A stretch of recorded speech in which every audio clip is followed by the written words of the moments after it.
Welcome to the Better Business Podcast. I'm your host, Austin Zelan. Join me week after week as I interview high-level entrepreneurs on their journey to success, both in business and personal development. Each week presents new stories to learn from and new ideas on how to run a better business. Stay updated with all the guests we'll have by subscribing to this podcast. Welcome to Better Business with Austin Zelan. I am so excited to have you all here today, and especially our special guest today, Dr. Pompa. He's going to be sharing about different things that we can do as entrepreneurs to improve our business from the perspective of health, though. So I know we've had many topics about business and scaling and how to hire people and all that stuff, but sometimes we fail to realize that one of the most important things is our health, because it affects our mindset, it affects the way that we think, and it affects the way we run our business. So very excited to have you here, Dr. Pompa. Thank you so much for joining me. And I think I'd like to start out just by you sharing your story. So if you could just share kind of how you got to where you're at today, and what are the steps that you took to be where you're at today, teaching people how to improve their health and improve their mind. Yeah, long story. I'll make it brief. Pain to purpose has been, unfortunately and fortunately, my whole life. I walked around for years not being able to turn to my right. And finally, a friend of mine said, "Hey, you need to go to my brother. He's a chiropractor." And I said, I don't go to doctors. My father was an Italian bricklayer, and we just didn't go to doctors, right? But anyways, I made excuses. Then one day I finally went, and he convinced me to go to chiropractic school. And I had been out 3 years. I had already other careers, successful in some other careers. And, as he presented this, I was at a place in my life that it might have made sense. Anyways, through a lot of prayer, and there's a whole story there. I won't get into the details. I ended up going to chiropractic school. I came out, I had a very busy practice. I was seeing about 800 people a week in a structural correction where we literally kind of like an orthodontist where they change the structure of the teeth. That's what I was doing in the spine. So very successful practice, 2 young boys at the time, and then it happened. Then fatigue started. And I thought I was just overtraining because I was a cyclist at the time and I was putting a lot of miles in, working super hard, obviously. And the fatigue didn't go away just with rest. And then the fatigue went to weird anxiety. Then it went to these weird headaches. Then it went to where I was allergic to food, like just food intolerances, where I'd eat certain foods, get bloated. Then it went to insomnia. And then I'll spare you all the details, but it trickled down from there into some very bizarre things. And I barely could work. That's how bad the fatigue got. I was not a very good father at that point. I didn't have enough energy even to play with my kids. Was not a very good husband. So life as I knew it came to literally a screeching halt.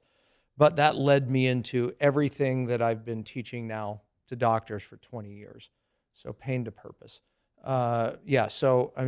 Life could not have been better until it wasn't. But it did start with what most people are dealing with today, where they're just getting a few symptoms. Maybe it's brain fog, anxiety, some gut problems. This has become more common. This was back in 1999 when I got sick. Now what I was dealing with then, many people are dealing with today. As far as business people, entrepreneurs out there, I would argue that what we're about to discuss in this podcast, it will determine your success or failure more than any one thing. And I know that's a bold statement because we have some major business people out there, right? Going, what do you mean? It's understanding your KPIs, right? We could talk a lot of business, and I was a businessman. I still am a businessman. But I can tell you, when you lose your brain and you have brain fog, or you don't have enough energy to make it through a day without stimulants, you're headed for a brick wall. You're headed for a crash, and it's impeding your true success. That's my story. Wow.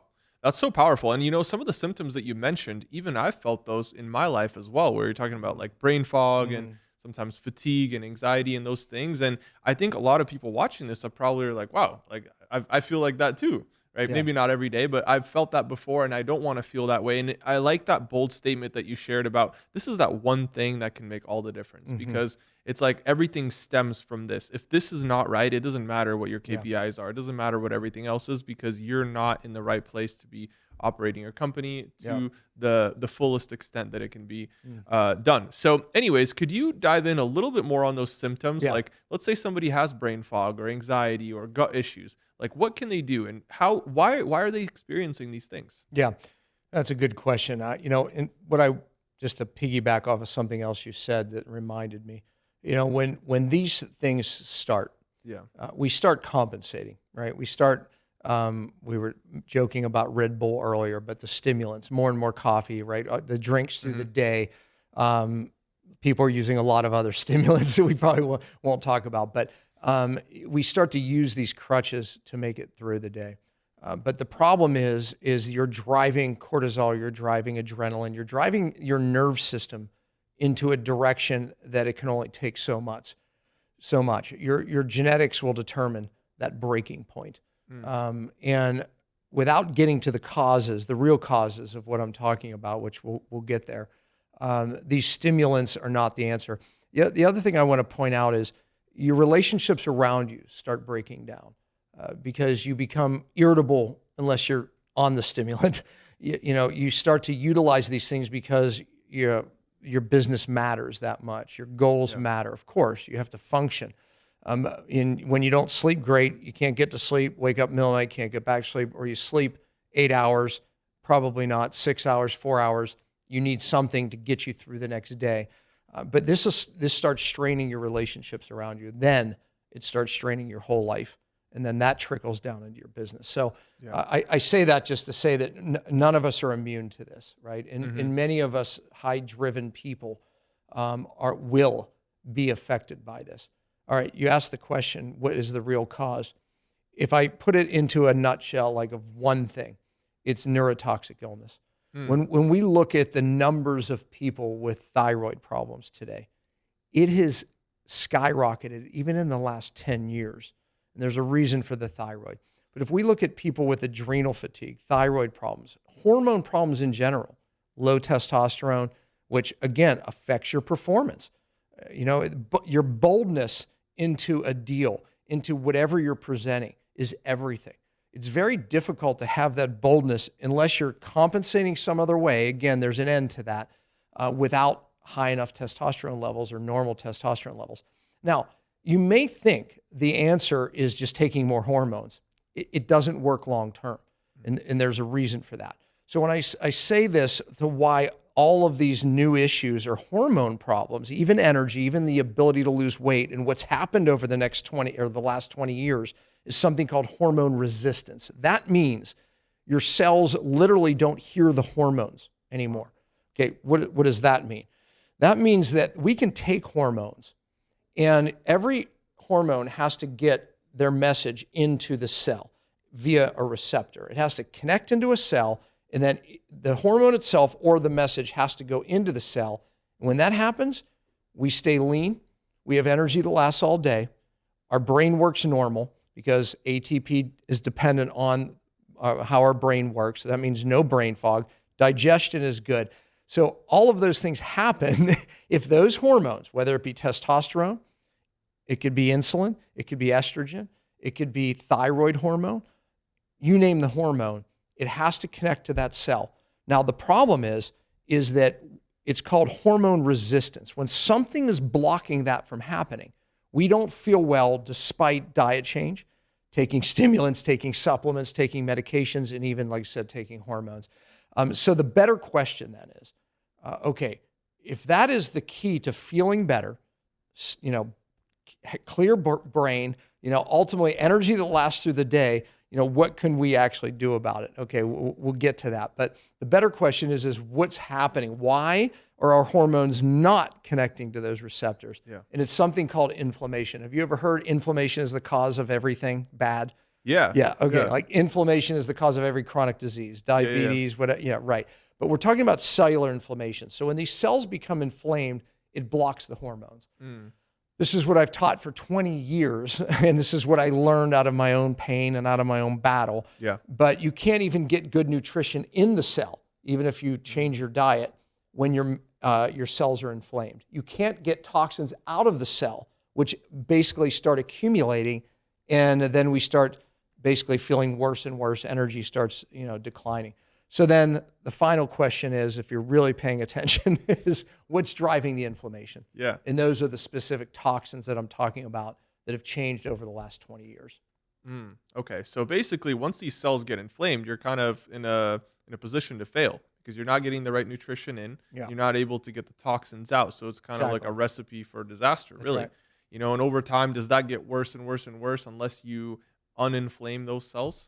Exactly. So that's exactly right. That's why if someone's out there and they have brain fog, the anxiety, the low energy, starting to gain weight, can't figure it out, have tried different diets, this is a hormone problem. This is a cellular problem. And yes, it gets worse over time. And many people out there are probably have already tried certain hormones, and you may have gotten a little boost from that. And oftentimes it even makes our blood work look better because we finally go to the doctor and say, something's wrong with my thyroid, right? My hair's thinning, my skin's not right, I have no energy, or maybe my testosterone's low, right? Whatever it is, you finally go. And in the beginning, they might say, your blood work looks fine. 5-10 years down the road, okay, it's off. Here's the hormone. You take the hormone for 2-3 months, go back to the doctor, and he says, your levels look great now. And you're saying, yeah, but I don't feel great still. It's because your cells aren't hearing the hormone, right? Because the inflammation is getting worse. And then here's a great analogy. If you have kids, this is a good analogy. Okay, so the analogy is if we yell at our children, in the beginning, they actually hear you, meaning your hormones work when you first start taking them, right? So you yell at your children, okay, yeah, I'm going to listen to mommy and daddy. It works. But parents, what happens when you keep yelling at your children? Well, they hear you less, resistant. and like you become resistant. Exactly. And okay, for those who don't have kids, let me give you a better example. If your car runs out of gas, right? Because we need to get gas in the car so it has energy to run. Okay, and you run out of gas, and someone gives you a gasoline can, and you just dump it on the outside of the car. It does not help anything, right? The car does not run. Well, that's by taking more hormones, we're just simply not getting it in the cell. If your cells are inflamed, and again, we better be asking the question, what is causing this epidemic of cellular inflammation? What is causing this epidemic of people not feeling well and everything we just described? Yeah. And what % of people would you say have inflamed cells? Is that like the majority of people? Look, I've been teaching doctors for 20 years. I train them to start with a simple home inflammation kit, cellular inflammation kit that measures the oxidation, and it measures something called mellandaldehyde. That's not important, but it is very accurate for assessing cellular inflammation. I would say that it's a very specific test used in different studies, but I would say at least 70% of America has some inflammation of the cells. Now, the degree of inflammation determines the degree of brain fog, the degree of lack of energy or hormone problems. No doubt there's a gradient. Yes. Yeah, definitely. So what's causing all this inflammation? Like what exactly is that thing that's creating maybe even up to 70% of Americans to be inflamed and have this brain fog and have all these symptoms, but maybe they don't quite realize what's causing all this? What's at the root? I teach 3 main causes. The third one is the biggest, and I already alluded to it. But let's start with 1 and 2, and these will give your listening audience some things that you can change right now. Okay. Literally. Awesome. Okay. Number 1, there is certain fats that we are massively exposed to, even if you're buying food at Whole Foods. These fats are vegetable oils and canola oils. You have been out to dinner with my family and I. Do you know what we say when we order food? You ask it to be made with butter. Yes, butter, real olive oil. And we take it one step further. We say we are allergic to vegetable and canola oil because that gets people to pay attention. Then they're like, oh, we better actually not use it. Yeah, exactly. Yeah. So I say that to explain the seriousness of this, right? Vegetable and canola oils, they get into your membranes and they inflame membranes, not for hours, not for days, but for months. And one time can inflame it for but there's an accumulation that takes place. It's called bioaccumulation. One time, your body will deal with it, right? 2 times your body will deal with it. But the problem is we're exposed to this every day now. Yeah. In the old days, this wasn't the case. Like when our parents grew up, they used lard, which is a better fat, by the way. Oh, wow. But these, yeah, that's a whole nother topic. But these vegetable and canola oils, they're rancid fats. They're a fat called omega-6, and it's so important, omega-6. Omega-6 has a bad rap, but it's unfair. They're so important in the cell membranes that they go for the membrane, but because they're adulterated, they're denatured, they're heated, they break down very easily. They go into the cell where they belong, and they create inflammation. So one of the things that everyone can do is read labels. Just take out vegetable and canola oil. Now, I know there's a move right now for all seed oils. Certain seed oils can be very good because they have good omega-6, but you have to know what you're looking for. They better be organic, and you better know your sources. But olive oil, what you said, right? Real butter, coconut oil, avocado oil, those take heat better, and they're non-denatured, and they're actually good fats. Okay, that was number one. Replace your oils. Number two, you have to pay attention to how many glucose and insulin spikes you get in a day. What does that mean? That means, yes, the sugar food, the drinks. You start your day. If you start your day in Starbucks with I don't even know the names of these things because I don't do the frappe or what are they called? Frappuccino. Frappuccino. So I don't even know the names. But anyway, you start your day with those things. Yeah. I did a video once and it went crazy viral because we analyzed like what the amount of sugar in these morning drinks. Yeah. It's more than a meal, okay? But you start your morning there, and then you maybe reach for the little snack they have at the office, the bar, or even the healthy bar that you think's healthy, the Nature's whatever it is with gluten-free on it. Yeah, super sugar. So the more insulin spikes, glucose spikes. So if you raise glucose, you raise insulin. Studies show that ages you prematurely, and yes, that drives cellular inflammation. Wow. I would rather have a dessert every once in a while than get exposed to the oils. So I think the oils are more important because remember, they stay in those membranes for years, not months. Yeah. Glucose hits, your body can handle some of them, right? I'm not saying don't ever get sugar, but it's daily. How many hits do you have a day? Analyze it. Yeah. The last one is the biggest one. Specific toxins that we were not exposed to 20 years ago, definitely 50 years ago. These toxins are the major causes of why people have hormone resistance, why people aren't feeling well, why thyroid conditions have soared, adrenal problems, you name it, brain fog.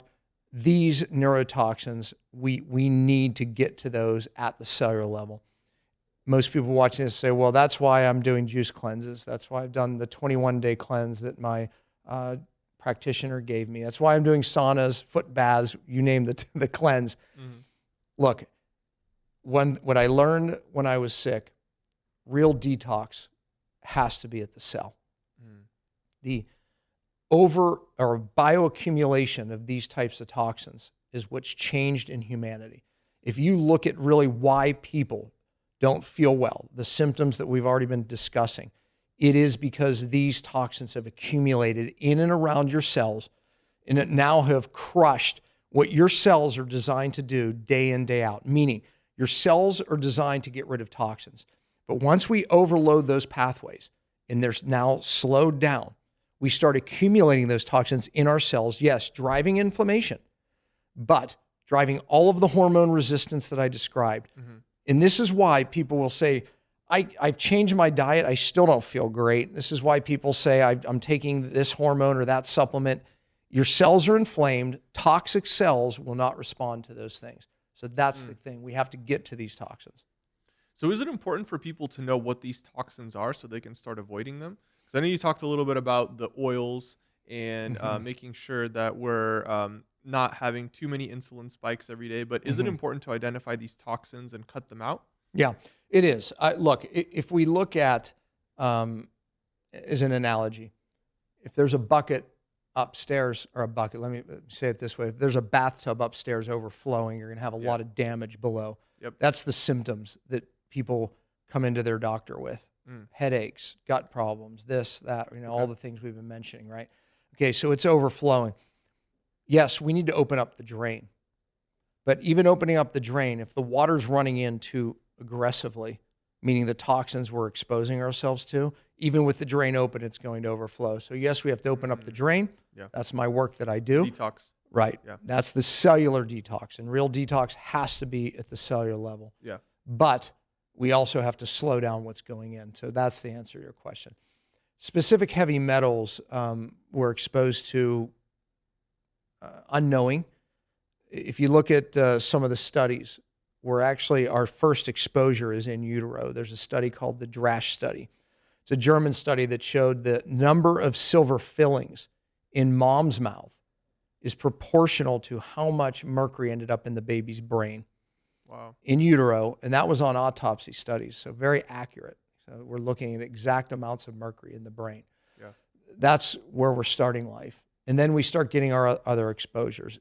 If you have silver fillings or dark fillings, I say dark because they're not silver typically anymore when they've been in there for 20 years or plus. So dark fillings, those contain 50% mercury. And they leach mercury directly into your brain for the life of the filling. Wow. Yeah, your genetics will determine how much before you end up with symptoms or a disease or a condition, right? And again, typically it starts with brain fog, but that mercury is pouring into the brain. If you wore contact lenses during the 70s, 80s, early 90s, that saline solution had mercury in it. We need to pay attention to these mercury sources. Yes, fish today, and we do the testing. We see the levels of mercury in fish, and they're warning pregnant women to only have so much fish in a week's time because of the mercury levels, right?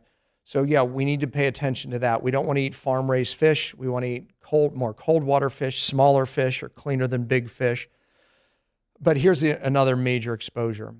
There's aluminum today in our air and water because they're using it in jet fuels to make them more efficient, but it's giving us another heavy metal exposure.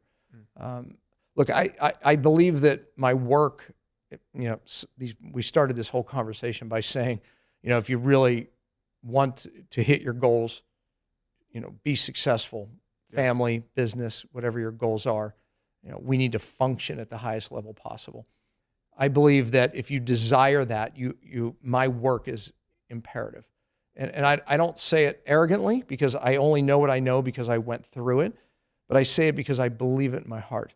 We are all accumulating these things, unavoidably, many of them, at a level that was never meant for humans to be exposed to. And therefore, the thyroids are breaking down, right? All the genes are getting triggered for autoimmune like never before, gut problems like never before. You can take all the probiotics you want, change the diet, and you still say, what's wrong? I'm still reacting to these foods. Yeah. That's because we're being inundated by these toxins. You can change your diet, like I said, take probiotics, but if up a river is a factory putting mercury into the water, it doesn't matter how many times you repopulate the fish downstream. They're going to keep dying until you get rid of the factory upstream. Yeah. And that's what we're doing as a society. You can take all the thyroid medication you want, and there's a time and a place for that. But we have to get to the cause of this problem. And that's why my work has become more important than ever for the average person. Yeah. Whereas even 20 years ago, I was just saying, if you're sick, come, you need this work, right? And that was my passion, training doctors. But now everyone needs it. I believe it. Yeah, no, I absolutely see how this is, I'd say, imperative for every business owner to have something in place to remove that toxicity and then cut out the things that are adding to it. Because, this can definitely affect business performance. Have you had business people approach you, and how have you seen it affect their business performance just because of all these toxins? It's huge because where would you be if your brain felt like it did on the Red Bull all the time normally? Believe it or not, that's possible. Wow. That is possible. You're smiling because I caught him with a Red Bull once. But when I lectured him, that was when we were in Italy. Was that in Italy? Yep. Yeah, Lake Como. Okay. Lake Como. It was exactly. I got the Red Bull lecture. Yeah, exactly. I'm like, do you know what's in that? Yeah. By the way, they have to change ingredients when you buy that stuff in Europe because it's illegal. Many of those ingredients, like red dye, is illegal in Europe. Oh, wow. It's one of the reasons why Europeans have less thyroid conditions and other conditions. Yeah, less toxins. Yeah, exactly. Yeah, even there's a chemical called glyphosate that's being sprayed on all of our food right now. It's even affecting some organic because it's in the rain. They estimate 60% of rainfall. Glyphosate is an herbicide pesticide, and here's why it's causing so many problems in people's brains and gut. It opens up the gut barrier, this chemical, and it opens up our blood-brain barrier. Senior scientist at MIT, Stephanie Seneff, 2012 study, she showed that this was causing the epidemic of all these neurodegenerative conditions. She talked about autism, basically this explosion of autism, neurotoxic, related to different neurotoxins. But she says that it's glyphosate opening up the blood-brain barrier, allowing these chemicals and toxins that were already in our bodies that we're accumulating to cross deeper into our brain. So imagine, we are all being exposed to this chemical today, and we wonder why we can't fix our hormones. We wonder why we can't lose weight. We wonder why we can't fix our gut. So the bottom line is, yes, buy organic as much as you can, or at least eat the clean 15, as it's called. Those are the ones that they don't have to spray. They're vegetables and fruits and different foods that they don't have to use a lot of pesticide like glyphosate on them. But stay away from the dirty dozen. Those are the fruits and the vegetables that they use a ton on. They absorb it. They have thin skin. They go in either through the roots or directly into the fruit or vegetable. So there's one clue. Do you have a list of those, the dirty dozen? You can Google it. Okay. Yeah, awesome. Literally, clean 15 dirty dozen. You'll come up with a list. Listen, eat organic if you have the means. Yeah. By all means, eat organic. But my point is, even eating organic, you're still getting the aluminum in the rainfall, right? You're still getting some glyphosate exposure in 60% if it's in 60% of the rain.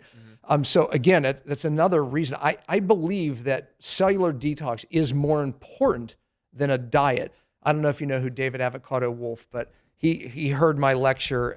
This was some years ago. And after that, he said, "Pompa, I believe you." And he made the comment, and he has it quoted. He says that detox is more important today than nutrition. Wow. And he is right in that. And I agree, because if you look at the real reason why people are sick, it's not the lack of vitamins. We have access to a lot of vitamins in many different ways, but it's really this overexposure of these chemicals that I'm talking about. And by the way, living in moldy homes is a reason why. I was recently in Miami, as you know, and I met a gentleman, successful business guy. Matter of fact, one of the top guys, you might know, in Miami real estate. Amazing guy. And he told me a heartbreaking story of how he's been struggling with his health. And within 10 minutes of the conversation, he has the means to go to every doctor, and he can go to anybody. And he went to everybody that mattered. He went to the best clinics, from Mayo all the way down.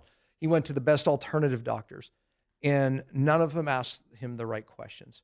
He had been exposed to some mold exposures that bioaccumulated in his tissues that no one dealt with correctly. One practitioner said, "Hey, I think you have some mold," and he did, a couple binders and things like that. And I'm like, "No, look, you have to get, your cells have shut down to getting rid of this stuff, and you have to upregulate that cell function." That's my work, Anyways, wow. I'm helping him now, but and it's typically a perfect storm of why. Evaluating him in that 10 minutes, I realized that no one dealt with his heavy metal accumulation. The mold shut down his detox pathways. He accumulated metals throughout his life, and then he started accumulating even faster. And no one dealt with it correctly. He did every cleanse, every detox. He did it all. He ate better than anyone because he had to, because he was intolerant to so many foods. But to the point that he said, "Look, all my success, it matters zero to me now." Yeah. And his wife came over at one point in the conversation and had tears in her eyes. When I started saying, "Look, you did all this, but you missed this, you missed that." Yeah. And so it was an emotional conversation. Wow. Yeah. Now, I know there's a big trend right now with like intermittent fasting, and people feel like that's going to detox them. And I know earlier you mentioned that sometimes people even overdo it. And They do too much intermittent fasting. Yeah. So what's like a good model for intermittent fasting? Is it even good for this whole detox process? And how can we apply it? Yeah, as you know, I educate a lot on fasting. I got into fasting in the 90s, but that dates me because, Before it was cool. yeah, exactly. You took the words out of my Yep. mouth, man. Right. Before it was actually Yeah. cool. By the way, it's a funny you said that because I would go to these fasting seminars and it was me and some natural hygiene society people. Okay. Let's just say it wasn't a cool audience like it is today. Okay. Yeah. It was like a bunch of, vegans, vegetarians and different things. And, Yeah. but I was definitely the oddball out, but I understood the power of fasting.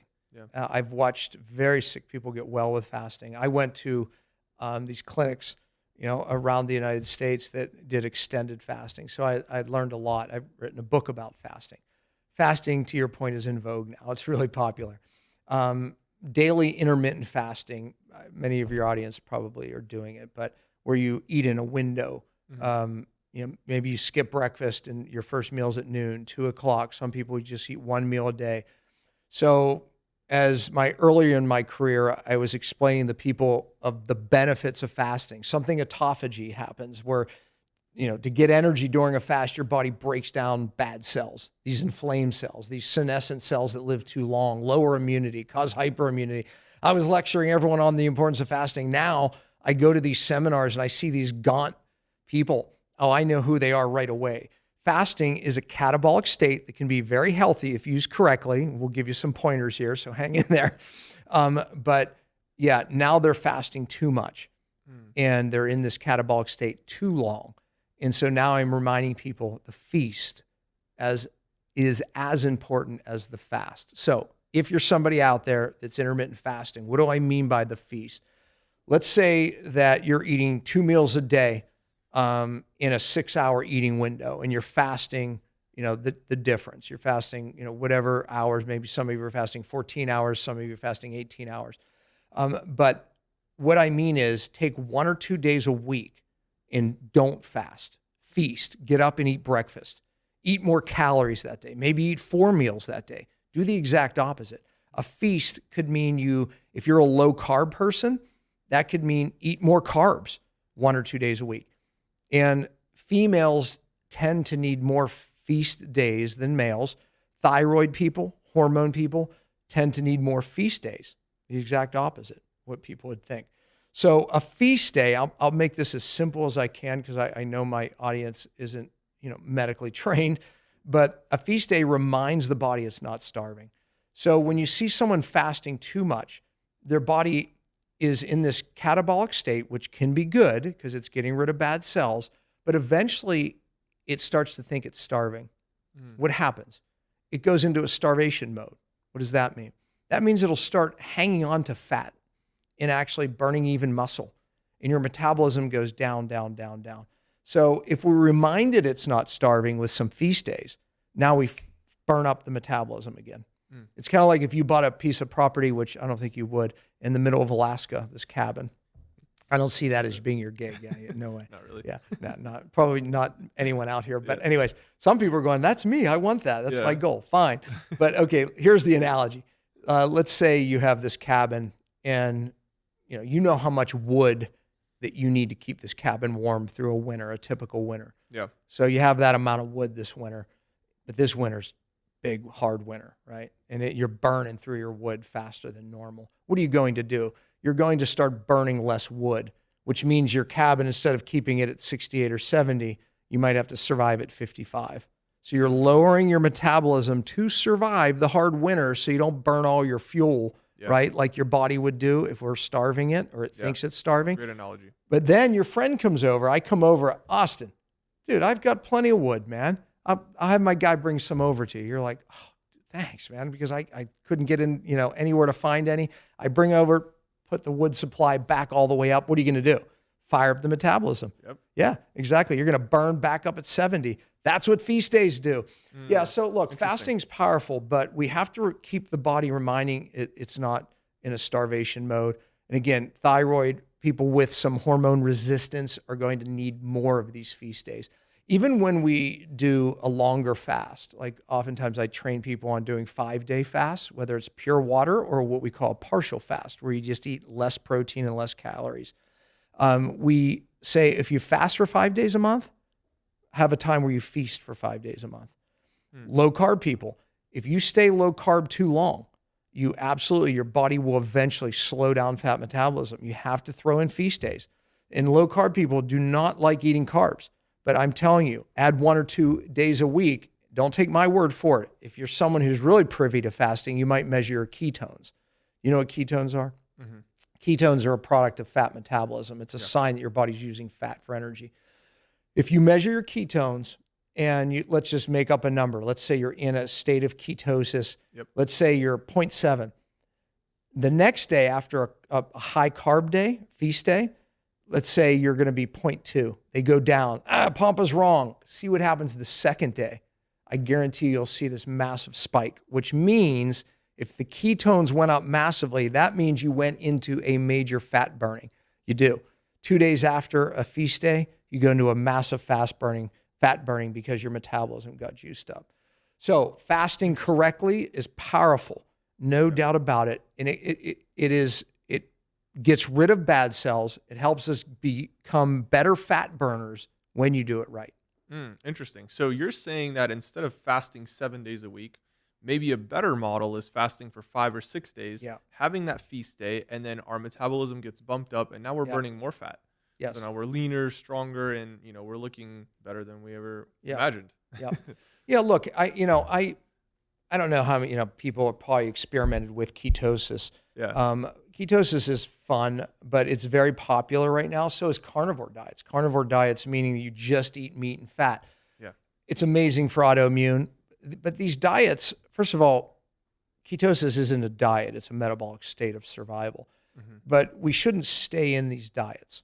We should go in and out of them. So one of my principles that I call diet variation, we tell people go into ketosis for 3-4 months, even 6 months, reap the benefits of ketosis, major benefits. Ketones help heal the brain. Ketones help heal the gut.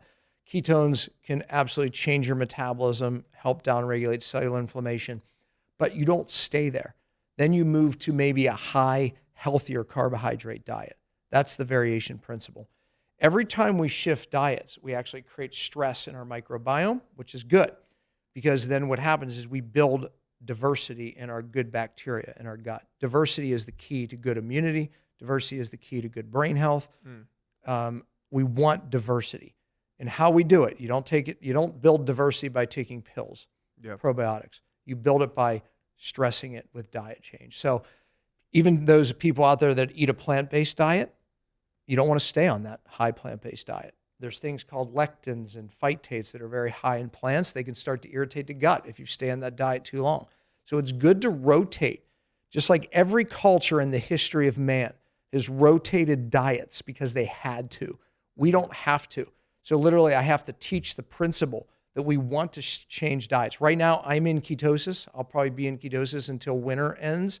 And then in the spring, I'm going to enjoy healthy fruits, berries, carbohydrates again. I'm going to keep in healthy carbohydrates, but I'm going to enjoy more rice in my diet. I'm going to enjoy more sushi with the good fish, not the dirty fish. Yeah. But the point is that we want to rotate our diets weekly. So diet variation, to your point, is right. Weekly variation is fast, maybe one day where you just eat no meals or one meal. Then the other 5 days, you're in ketosis. And the other days is a feast day. So I call that a 5-1-1. 5 days of low carb, 1 day of one meal or no meals, and 1 day where you feast. Okay. So this 5-1-1, that's just like a weekly thing. You just repeat it. Weekly diet variation. Okay. Right. Cool. And so those low carb days, essentially that's intermittent fasting. Yeah. The low carb days can be intermittent fasting, especially in a state of ketosis. Intermittent fasting works better when you're in a state of ketosis, honestly, because the reason why is because you're efficiently burning fat. Yeah. So your cells can use two things for energy, sugar or fat. That's it.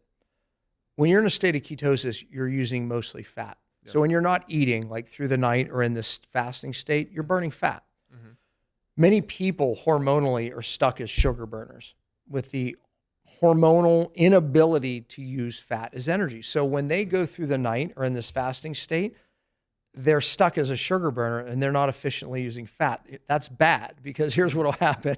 Your body will either give you a craving because it says, all right, I don't want to break your muscle down if I don't have to. So I'm going to give you a craving to eat. And you go, gosh, that's why I fail on all these stupid diets, right? So ice cream. it's not your fault. Exactly. Whatever it is. Ice cream, the pasta, whatever it is, the bread, right? It's a hormonal thing. You're not efficiently using fat. And by the way, if you're skinny, that doesn't matter. So you could be overweight, you could be slightly overweight or skinny and have this problem.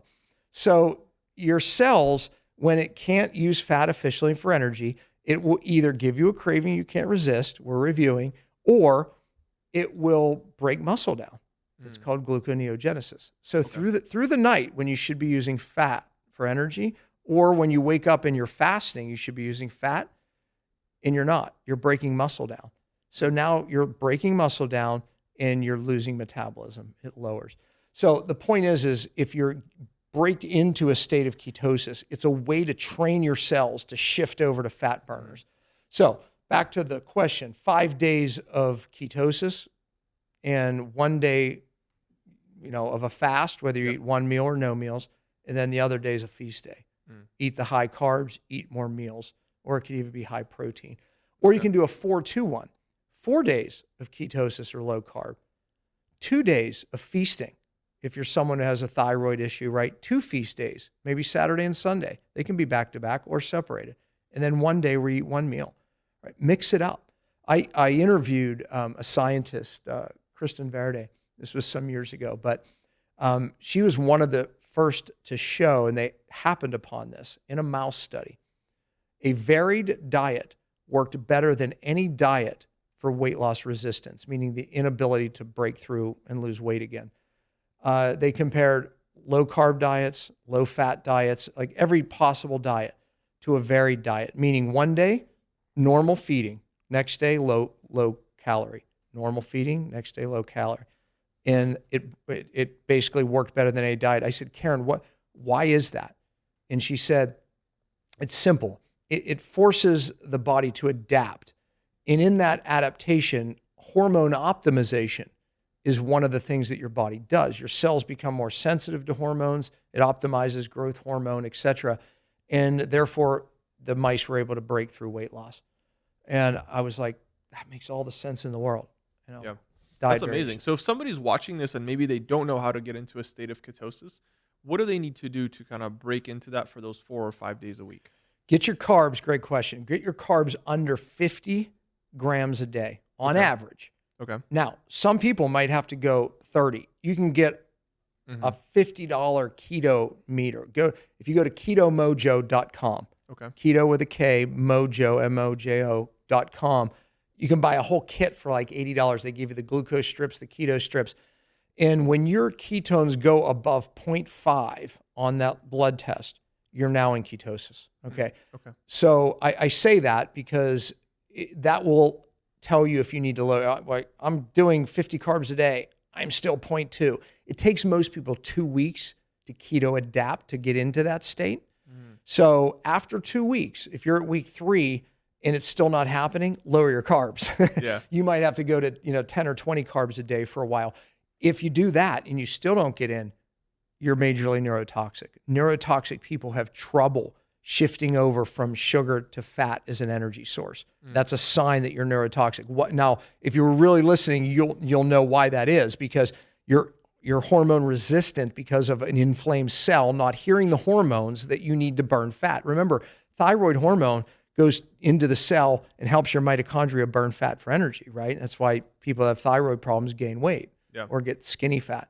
Insulin is a fat storing hormone, right? We know that. I mean, testosterone, many hormones are involved in your ability or inability to burn fat. So if you're hormone resistant, that's really why so many people can't lose weight today. That, 20 years ago, people changed their diet, they would lose weight. The new epidemic is, I can't lose weight. I changed my diet. I lose 5-10 pounds and stop. That's hormone resistance driven by a neurotoxic issue, right? Wow. So I hope people hear that, right? So many people have trouble getting into this state of ketosis. And that is, in fact, a neurotoxic issue.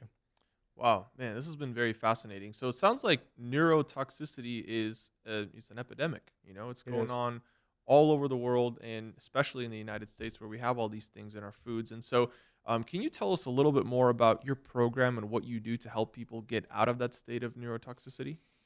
I like I said this. I've been teaching doctors for 20 plus years, and it's really how to get these neurotoxins that have bioaccumulated in our tissue, in particularly the brain. If you look at really why people don't feel well, Yep. your control tower of all your hormones is the hypothalamus pituitary.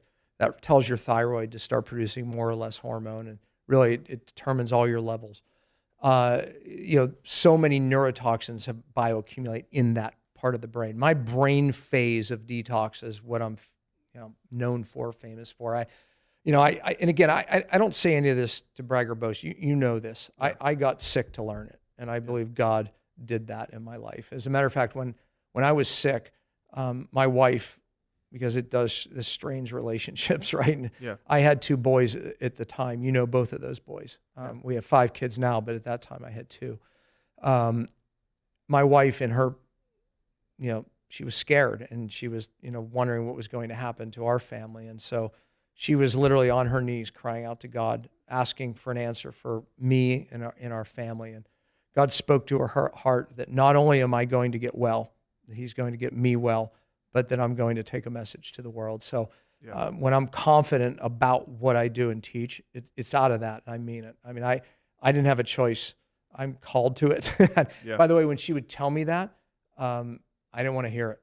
And my exact words to her were, I can't even get myself well. So how in the world am I going to take a message to the world? Didn't want to hear it. Here I am. Everything that I've been teaching came out of that. Yeah. That program is the only real safe and effective way in the world to get neurotoxins out of your deep tissue like your brain. It's the only way to really upregulate cell function. My saying is, if you want to get well, you have to fix the cell, more specifically detox the cell. Wow. That program is step by step of, in the beginning, I was only teaching doctors how to do that to help people. My son, Daniel, who Yeah. he said, Dad, because your generation's so much better than mine, but he said, Dad, you need to take that message directly to the world. Yeah. And you can. I'm like, that's why I'm training doctors, son. Yeah. He said, Dad, the doctors bastardize it, and people will listen to you because you're one of them. And I say this, the only thing that makes me qualified to help anyone with any of the things that we talked about is because I was one. I was you, right? And because of that, it qualifies me. If you're going to help someone with an alcohol problem or a drug problem, you darn well be better off. You better be one of them, or at least had been one of them, hopefully, because Yeah. at one point they're going to say, you don't know what it's like Yeah. to suffer. You don't know what it's like. I know what it's like. I know what it's like to be looking for answers. But the program is step by step. It teaches the person how to do the process. Everything I've been teaching doctors for, like I said, the 20 years, but it empowers them so they can do it long enough to matter. Real detox is a cellular issue. It teaches you my 5 R's that I've been teaching doctors for that time, because the 5 R's is the roadmap of how we upregulate these cell functions that are broken. Hormone problems, it's cell problems. And if you want to optimize your hormones, which optimizes your performance, by the way, as an athlete, as a business person looking to hit your goals, whatever it is, you better fix your cells. You better de-inflame your cells. You better get your hormones communicating with your cells. If you do that, you will function the way God intended. That's how I got my life back. And again, the only reason I know it is because He allowed me to know it. I believe that in all my heart, and you know that. No, definitely. Yeah. Yeah. So, I mean, here we're all about running a better business. And this sounds like this is a good opportunity to impact and improve probably one of the most important parts of our business. So if people want to find you, how can they reach out to you? How can they find more information about the program? How can they do these things that we just talked about to reduce neurotoxicity and to allow hormones to communicate with their cells? And then, all the other things, the fasting, all that, to improve their mind, improve their thinking and their processes so that they can run a better business. Probably the best place is I put a free training out there. Okay. And opens up everything we discussed, Awesome. gets into details, even more of the causes and more importantly, the solution. If they go to pompaprogram.com, Okay. they can watch that. Awesome. And as a matter of fact, we can, put it in your notes or something, show Yeah, notes, we but, will. whatever. Yeah. But yeah, that's the best way. And what I think in that too, in that training, we offered that inflammation, that cellular inflammation test. Yeah. We offered that. And you can get the test, and then they can, with that, meet with one of my experts the idea is, okay, here's the first step, and then look for people's perfect storm. It's never one stressor. It's typically three. And that's what I've been training docs to do, is like, look for the perfect storm. Once you find it, now we can actually get to the cause. If you don't get to the cause of why, right, as we're talking about these sources, these neurotoxic sources, yeah, you'll never get your life back. So it helps you get to the cause. So anyways, if they click on that, that'll lead them to that process. So, Dr. Pompa, you mentioned that you have this cellular inflammation test that people can take, and it's going to be the next best step for them on this journey to remove some of those toxins out of their cells and get them to communicate correctly. So, where can people get that? Yeah, look, we'll make this available. We'll put a simple link below to make it easily accessible. That is the place to start. We want to know if you have cellular inflammation, and as I explained, this particular test is used in studies for that very purpose. It's more accurate than a blood test for specifically cellular inflammation. But to go over those results with one of my experts, that will be included as well. And also, I think one of the most important parts is the neurotoxic assessment. We want to look at your history as well as specific symptoms that indicate specific causes, mold exposure, specific heavy metals, hidden infections. All of those things are the cause of what we're talking about here, cellular inflammation. So we want you to be able to meet with someone and assess that. That is normally just under $500, and that's a real value. But we recently did it, and we'll do it for your listeners as well, $167, and that includes everything. Awesome. Yeah, well, thank you so much for sharing. You've got a wealth of knowledge on this. And guys, I've known Dr. Pompa for quite some time now, and all of what he's saying is true. I've seen it, and I've seen it impact the lives of my friends, and how it's literally changed their life after they've been able to detox and start doing the things that he's talking about. So make sure you check that out. PompaProgram.com. He's got a free training on there. And then you've also got the opportunity to test and see what kind of toxicity your cells might have. So anyways, thank you guys for joining us. This is Better Business with Austin Zelan, and we'll see you all in the next episode.